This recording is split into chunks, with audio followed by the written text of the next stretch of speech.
आज आम गाँव को आसला गुपचुप आ गुपचुप चटुणी देखी मो पाटरू बाहला बाल। तो हाय फ्रेंड्स, जय जगन्नाथ। मु आज सकाळ बाहरी पड़ी मार्केट।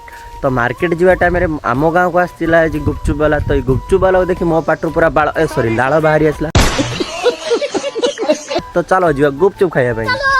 तो भाई का पाखे मुझे पहुँचली। भाई आमर पियाज को पूरा भल से काटाकुटी कले, लंका को काटिले। आलू चटुणी जति सब सामग्री पड़े ताकू भल से पूरा काटाकुटी करके बहुत सारा मसला भाई पकेले आलू चटुणी रे।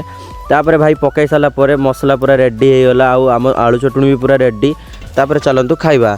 भाई पूरा खटा पानी की जो एमती टेस्ट करछंती भाई खाइला पर पूरा देखिया केमती कोन लागुछ। भाई से खाइबा देखि मुझे टोटाली संभाली पारिनी। तापर खाइबा को लागिगली भाई। तापर गुटे पर गुटे खाइला पर ओह भाई टेस्ट पूरा वाव होईची।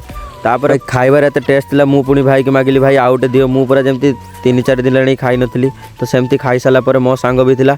मो सांग कहला भाई मते भी गुटे दियो। तापर मो सांग को दे साला पर मो सांग देखो केमती खाउची। जेमती वर्षे लाणी किछि खाइनी, पूरा एते बड़ आ करी खाई दे। आज पई एतिके देखाबा नेक्स्ट ब्लॉग रे।